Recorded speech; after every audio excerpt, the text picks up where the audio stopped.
Media మిత్రులందరికీ హృదయపూర్వక నమస్కారం. నా పేరు కోటంరెడ్డి శ్రీధర్ రెడ్డి. నేను నెల్లూరు రూరల్ ఎమ్మెల్యేని. మొట్టమొదటిసారిగా హైదరాబాద్లో రాష్ట్ర పార్టీ కార్యాలయంలో మీ అందరితో మీడియా సమావేశంలో పాల్గొనడం నాకు సంతోషంగా ఉంది. భవిష్యత్తులో కూడా ప్రజా సమస్యల పరిష్కారం కోసం ఒక మంచి శాసనసభ్యుడిగా ప్రజల గుండె చప్పుడుకి ప్రతిరూపంగా సభ్యత సంస్కారాలతో హుందాయుతంగా చర్చలు సాగాలని చెప్పని కోరుకునే వ్యక్తిగా విద్యార్థి రాజకీయాల దగ్గర నుంచి ఈనాటి దాకా 30 సంవత్సరాల పాటు రాజకీయ కుటుంబ వారసత్వాలు లేకుండా 100 కోట్ల ఆస్తులు లేకుండా ప్రజా ఉద్యమాల నేపథ్యంలో అందరి ఆశీస్సులతో వైఎస్ రాజశేఖర రెడ్డి గారి ఆత్మ ఆశీస్సులతో జగన్మోహన్ రెడ్డి గారి ప్రోత్సాహంతో ప్రజల ఆదరాభిమానాలతో ఎమ్మెల్యే అయిన వ్యక్తిగా మీ అందరికీ కూడా నా విన్నపం ఒక మంచి సూచనలు మంచి సలహాలు ఇవ్వాలని చెప్పని ఒక మీడియాకి ఒక మంచి మిత్రుడిగా కొనసాగుతానని చెప్పని మీ అందరికీ తెలియజేసుకుంటూ ఈయన మొట్టమొదటి పత్రికా విలేకరుల సమావేశాన్ని ప్రారంభిస్తున్నాను.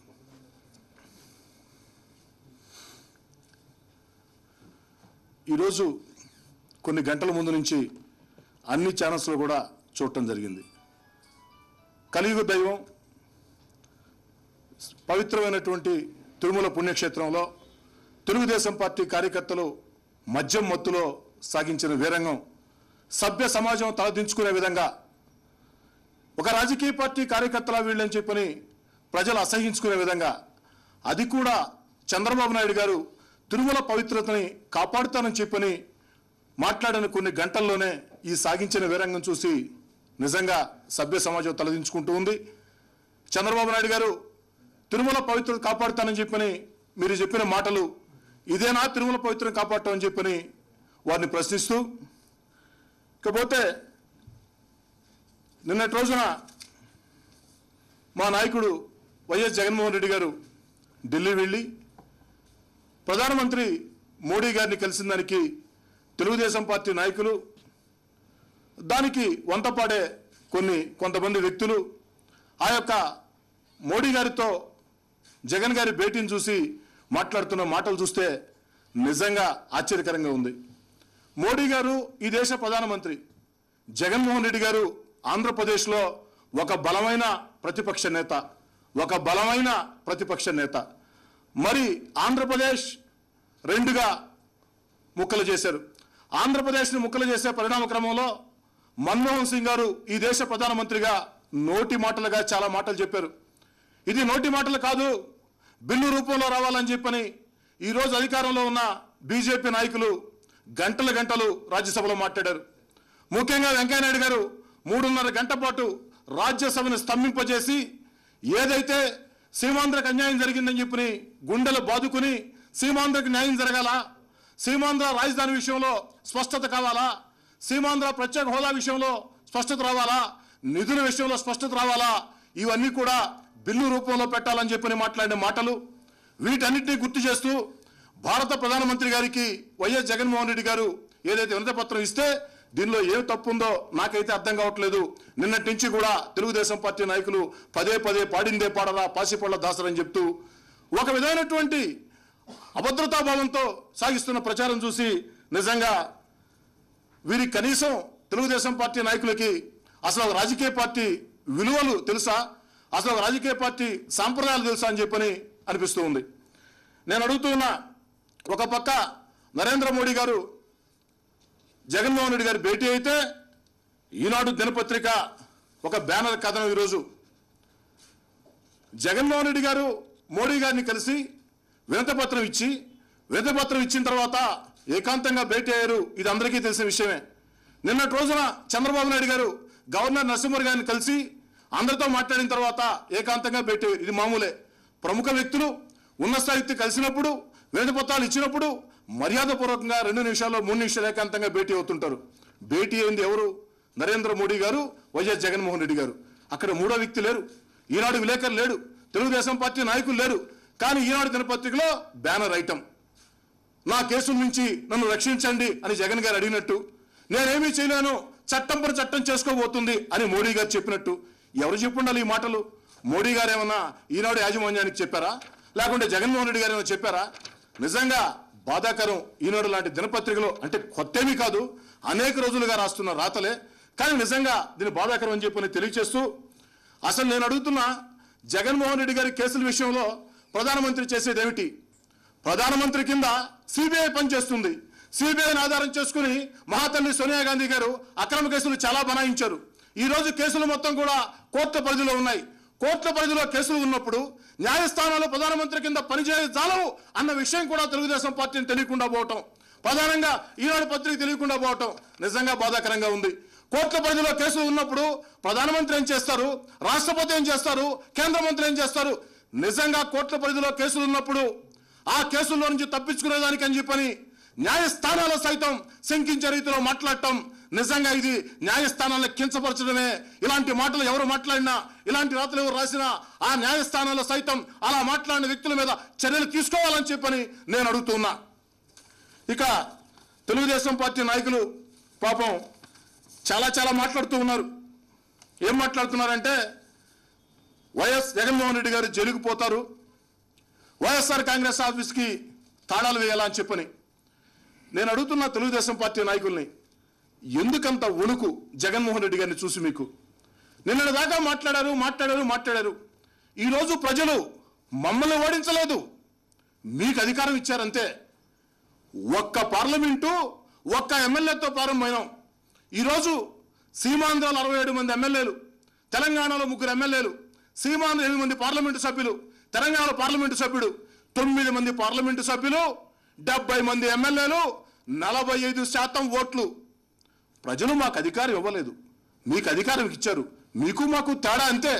కానీ ప్రజలేదో మమ్మల్ని తిరస్కరించినట్టు, ఒక రాజకీయ పార్టీ కానట్టు ఎందుకు మీకు ఆ మాటలు?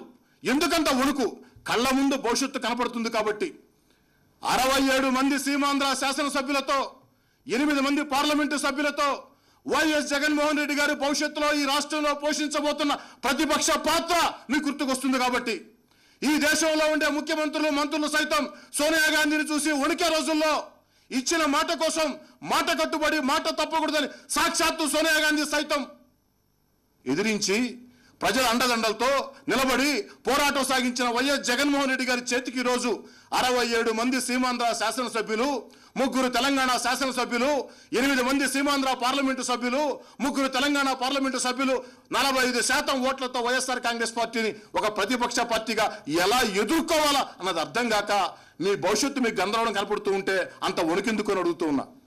నేను చెప్తున్నా, ప్రజలు మాకు అధికారం ఇవ్వలేదు, మాకు ప్రతిపక్ష పార్టీ పాత్ర ఇచ్చారు, మేము అంగీకరిస్తున్నాం.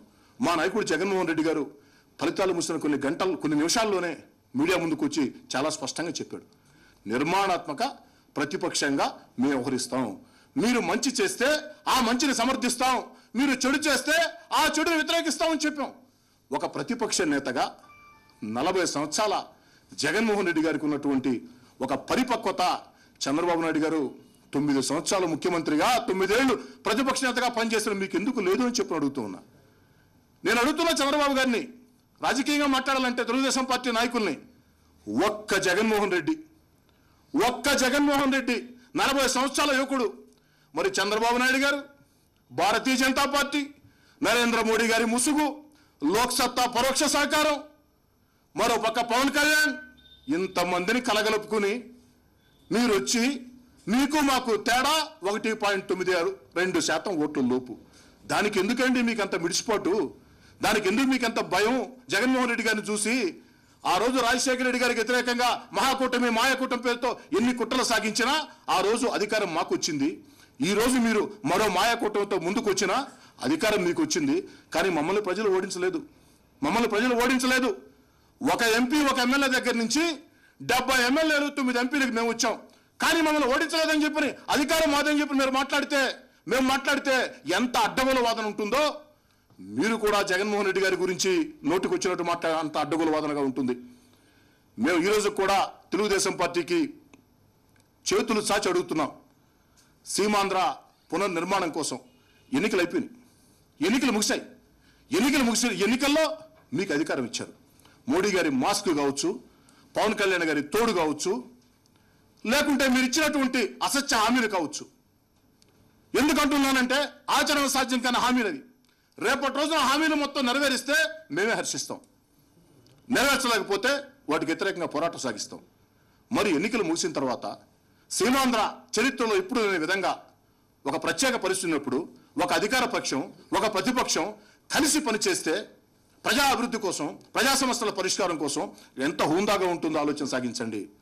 అది పక్కన పెట్టి ఎన్నికలు పూర్తయిన తర్వాత కూడా రాజకీయాలు సాగించాలా, జగన్మోహన్ రెడ్డి బురద జల్లాలా? అసలు నేను అడుగుతున్నా మిమ్మల్ని, జగన్మోహన్ రెడ్డి రాజకీయ ప్రత్యర్థుల్ని రాజకీయంగా ఎదుర్కోవాలి కానీ నువ్వు జైలుకు పోతావు, నీ ఆఫీస్ తాళాలు వేసుకుంటావు, నువ్వు ఉండవు, నీ శిక్షలు పడతాయి, ఏమిటండి కర్మ?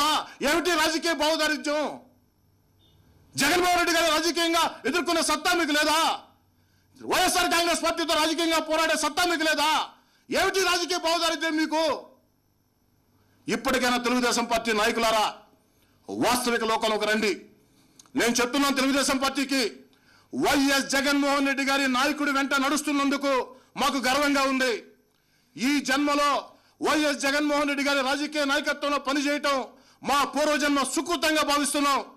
మాట తప్పని మడమ తిప్పని వ్యక్తి, ఈ రాష్ట్రంలో వాడవాడల వీధి వీధి ఇంటింటికి తిరిగిన రాష్ట్ర నాయకుడు ఎవరైనా ఉన్నారు అంటే అది జగన్మోహన్ రెడ్డి. 40 రోజుల పాటు 50 రోజుల పాటు ఉదయం 7 గంటల నుంచి వేకోజాము 4 గంటల దాకా ప్రజల్లో ఉన్నాడు అంటే అది జగన్మోహన్ రెడ్డి. మరి అలాంటి నాయకుడి వెంట నడుస్తున్నందుకు వైఎస్ఆర్ కాంగ్రెస్ పార్టీకి గర్వంగా ఉంది. 70 మంది ఎమ్మెల్యేలతో 9 మంది ఎంపీలతో 45% ఓట్లతో విజయ గర్వంతో వైఎస్ఆర్ కాంగ్రెస్ పార్టీ కార్యకర్తలు సమరోత్సాహంతో ముందుకు సాగుతున్నారు. మీరు మంచి చేయండి, మీరు ఇచ్చిన హామీలను నెరవేర్చండి, మేము స్వాగతిస్తాం, మీకు అండగా ఉంటాం. మీరు మంచి చేయలేదు, ప్రజా వ్యతిరేక చర్యలు చేపట్టారు, గ్రామ స్థాయి నుంచి రాజధాని స్థాయి దాకా ప్రజా ఉద్యమాలు నిర్మిస్తాం. ఒక ప్రతిపక్ష నేత ఏ విధంగా ఉండాలా ఆ విధంగా జగన్మోహన్ రెడ్డి గారు ఉంటారు. ఒక ప్రతిపక్ష నేత ఇలా పనిచేయాలని చెప్పని దేశంలో ఉండే అందరూ ప్రతిపక్ష నేతలకి ఆదర్శంగా ఉండే రీతిలో ఆంధ్రప్రదేశ్ చరిత్రలో ఒక ప్రతిపక్ష నేత ఎలా ఉండాలో అలా ఉంటాడని చెప్పని తెలియజేస్తూ, తెలుగుదేశం పార్టీ నాయకులారా ఇప్పటికైనా సరే ఆత్మస్తుతి పరనింద మానుకుని సీమాంధ్ర పునర్నిర్మాణం కోసం రాజకీయాలకు అతీతంగా ముందుకు సాగాలని చెప్పని కోరుతూ ఉన్నాను.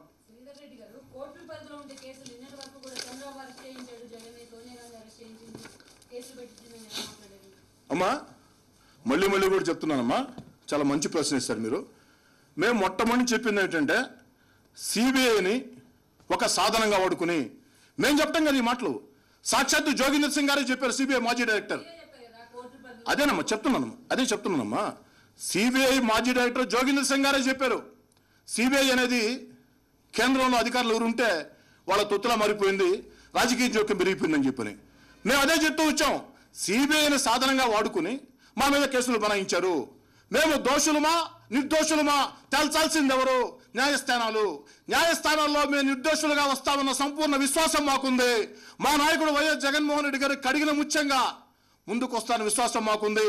మరి న్యాయస్థానాలు శిక్షలు ఖరారు చేయకముందే, న్యాయస్థానాల్లో కేసు విచారణలో ఉన్నప్పుడు ఏ అధికారంతో చంద్రబాబు నాయుడు దగ్గర నుంచి ప్రతి తెలుగుదేశం పార్టీ నాయకులు శిక్ష పడద్ది అని చెప్తున్నారు?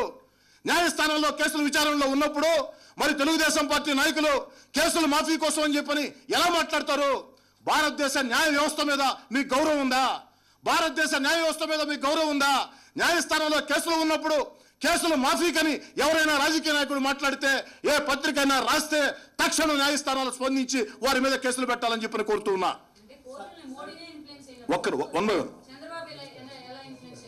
నేను కోర్టుల్ని చంద్రబాబు నాయుడు గారు ఇన్ఫ్లుయెన్స్ చేశారని మేము ఏ రోజు మాట్లాడలేదమ్మా.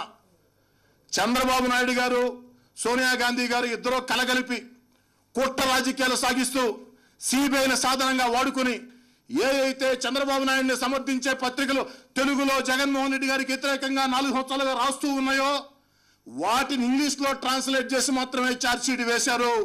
ఇది అక్రమ కేసులని మేము మాట్లాడుతున్నాం. న్యాయస్థానాల్లో మాకు న్యాయం జరుగుతుంది అన్న విశ్వాసం మాకుంది. న్యాయస్థానాల్లో మేము నిర్దోషులుగా బయటకు వస్తామన్న విశ్వాసం మాకుంది. చెప్పమ్మా, ఒక్కొక్కరు అందరికీ సమాధానం చెప్తా. ఒక్కొక్కటి మాట్లాడు. మీరా ఫస్ట్ మీరా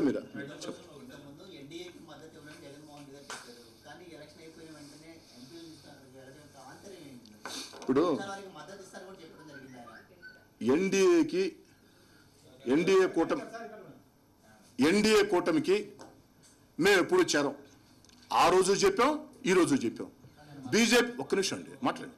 బీజేపీతో కలిసి మేము పనిచేసే ప్రశ్న లేదు.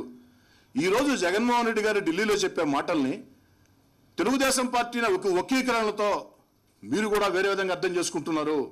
జగన్మోహన్ రెడ్డి గారు చెప్పిన మాట, నేను నరేంద్ర మోడీ గారిని కలుస్తున్నాను సీమాంధ్ర అభివృద్ధి కోసం, ఆ రోజు రాష్ట్ర విభజన సమయంలో జరిగినటువంటి మాటల విషయంలో స్పష్టత కోసం కలుస్తామని చెప్పినప్పుడు ఒక విలేకరి మరి మీరు ఎన్డీఏకి మద్దతు ఇస్తారా అని అడిగినప్పుడు జగన్మోహన్ రెడ్డి గారు చెప్పిన స్పష్టమైన మాట, ఎన్డీఏకి ఎవరి మద్దతు అవసరం లేదు, బీజేపీ సొంతంగానే మెజార్టీ ఉంది, అవసరమైతే అంశాల వారి మద్దతు అన్నారు. రేపటి రోజు పార్లమెంట్, నేను చెప్తానమ్మా మీరు వినండి, రేపటి రోజు పార్లమెంటులో ఈ దేశంలో ఉండే ప్రతి పేదవాడికి ఉచితంగా ఇళ్లు కట్టిస్తామనో, ఆరోగ్యశ్రీ దేశం అంతా ఇంప్లిమెంట్ చేస్తామనో మోడీ గారు బిల్లు పెడితే మేము మద్దతు ఇవ్వాలా ఇవ్వలేదా? మేము మద్దతు ఇవ్వాలా ఇవ్వలేదా? ఒక్కరు అమ్మా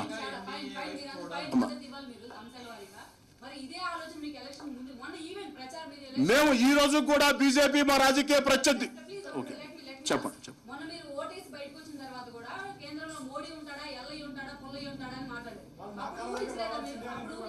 అమ్మా ఎన్నిక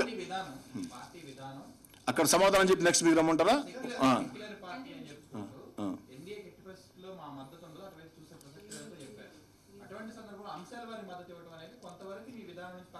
ఇప్పుడు కూడా ఎన్డీఏ కూటమిలో మేము భాగస్వాములం కాదు. బీజేపీతో కలిసి మేము పనిచేసే ప్రశ్నే లేదు. విధానపరంగా మేము భారతీయ జనతా పార్టీకి వ్యతిరేకం. జగన్మోహన్ రెడ్డి గారు చెప్పిన మాట, ఒక విలేకరి మీరు ఎన్డీఏకి మద్దతు ఇస్తారా అంటే ఒక ప్రతిపక్ష పార్టీగా అంశాల వారి మద్దతు అన్నాడు. అందుకే ఉదాహరణ చెప్పాను మీకు. మరి పార్లమెంటులో దేశం మొత్తం మీద కొన్ని ఎవరైనా మేం కాదు, కాంగ్రెస్ పార్టీ అయినా లెఫ్ట్, ఒక్క నిమిషం అండి, ఎలా మోసం చేసినట్టు? మేము బీజేపీతో కలిసే ప్రశ్నే లేదు. మళ్ళీ చెప్తున్నాం, రాజకీయంగా భారతీయ జనతా పార్టీకి మాకు భిన్న వైరుధ్యాలు ఉన్నాయి. బీజేపీతో విధానపరంగా మేము కలిసే ప్రశ్నే లేదు, ఎన్డీఏతో మేము కలిసే ప్రశ్నే లేదు. అదే ఏమిటండి అంశాల వారి మద్దతు అనేది? మీరు అర్థం చేసుకోండి. ప్రజాస్వామ్యంలో ఒక ప్రతిపక్ష పార్టీ అధికార పార్టీ చేసిన ప్రతి దానిని కూడా మొండిగా వ్యతిరేకించదు. ప్రజా సమస్యల కోసం, ప్రజల అభివృద్ధి కోసం ఆ అధికార పార్టీ చర్యలు తీసుకున్నప్పుడు ప్రతిపక్ష పార్టీ కొన్ని మద్దతు ఇవ్వాల్సి వస్తుంది. అదే చెప్పింది కాంగ్రెస్ పార్టీ అయినా, లెఫ్ట్ పార్టీలైనా, మమతా బెనర్జీ అయినా, జయలలిత అయినా, ప్రభుత్వం ఏది ఎస్ అంటే దాన్ని నో అని చెప్పు. ప్రభుత్వం కొన్ని ఎస్ అంటే అవి ప్రజలకు మంచి జరిగితే వాటికి వెస్ చెప్పాల్సిందే. మేము చెప్పింది కూడా అదే. మా మద్దతు అవసరం లేదు రాజకీయంగా. భవిష్యత్తులో అంశాల వారి మద్దతు, ఒక మంచి ప్రజా సంక్షేమం కోసం, లేక సీమాంధ్ర ప్రాంత అభివృద్ధి కోసం, తెలంగాణ ప్రాంత అభివృద్ధి కోసం, సామాన్య మధ్యతరగతి కుటుంబాల ప్రయోజనాల కోసం ఏదైతే కేంద్రం పథకాలు ప్రవేశపెట్టినప్పుడు ఆ పథకాలు మంచివని చెప్పి తేలినప్పుడు వాటి మద్దతు ఇవ్వకుండా అయా కాదు ఈ మోడీ గారు పెట్టారు, ఈ బీజేపీ పెట్టింది, ఇవి వ్యతిరేకిస్తామని చెప్పాలనా? చెప్పు.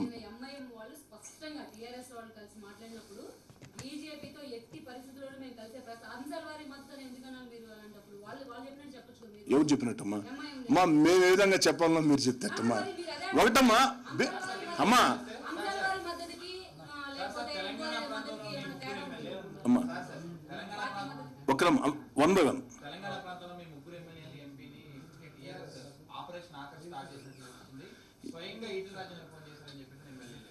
ఇప్పుడు ఈటెల రాజేంద్ర గారిని సమాధానం చెప్పాలా, మా పార్టీ ఎమ్మెల్యేని సమాధానం చెప్పాలా? ఆపరేషన్ ఆకర్షులు వికర్షులు ఏముండవు. ఇవన్నీ కూడా తెలుగుదేశం పార్టీ దాని మిత్రపక్షాల, దానికి వంతపాడే కొంతమంది వ్యక్తుల పగటి కళలు మాత్రమే. మళ్ళీ చెప్తున్నా, వైఎస్ జగన్మోహన్ రెడ్డి గారి లాంటి నాయకుడి వెంట నడవటం మేము గర్వంగా భావిస్తున్నాం. వైఎస్ఆర్ కాంగ్రెస్ పార్టీ కార్యకర్తలు 70 ఎమ్మెల్యే, 9 ఎంపీ, 45% ఓట్లతో సగర్వంగా తల ఎత్తుకుని ఒక నిర్మాణాత్మక ప్రతిపక్షంగా, బాధ్యతాయుత ప్రతిపక్షంగా, ప్రతిపక్షం అంటే ఎలా ఉండాలా అని 10 మందికి ఆదర్శంగా ఉండే విధంగా వైఎస్ జగన్మోహన్ రెడ్డి గారి నాయకత్వంలో మా పార్టీ ఉంటుంది. చరిత్ర సృష్టించే ప్రజా ఉద్యమాల్ని ప్రభుత్వాలు మంచి చేసినప్పుడు చరిత్రలో ఎప్పుడు లేని విధంగా హుందాయుతన ప్రతిపక్షంగా దానికైనా దీనికైనా దేనికైనా సిద్ధంగా ఉండి ప్రజలు మాకు ప్రతిపక్ష పాత్ర అప్పచెప్పారు. ఆ ప్రతిపక్ష పాత్ర ఎంత సమర్థవంతంగా చేయొచ్చో చేసి చూపిస్తాం.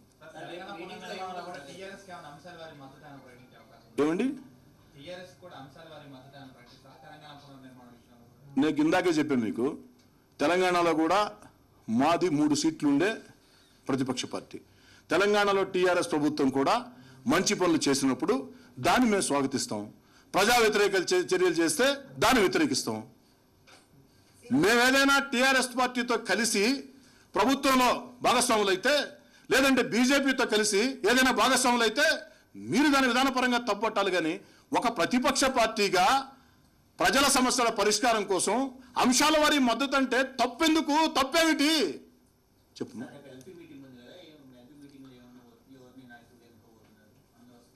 వైఎస్ఆర్ కాంగ్రెస్ పార్టీ నాయకుడిగా ఎవరు ఎన్నికవుతారో మీకు తెలుసు, నాకు తెలుసు.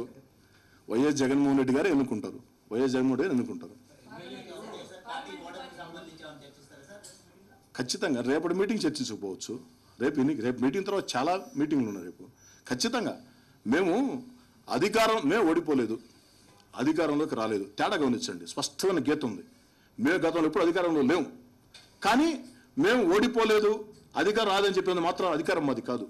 కానీ మేమందరం బలంగా నమ్మాం వైఎస్ఆర్ కాంగ్రెస్ పార్టీ అధికారంలోకి వస్తుందని చెప్పని. రాలేదు. ఎందుకు రాలేదో కారణాలను ఖచ్చితంగా సమీక్షించుకుంటాం.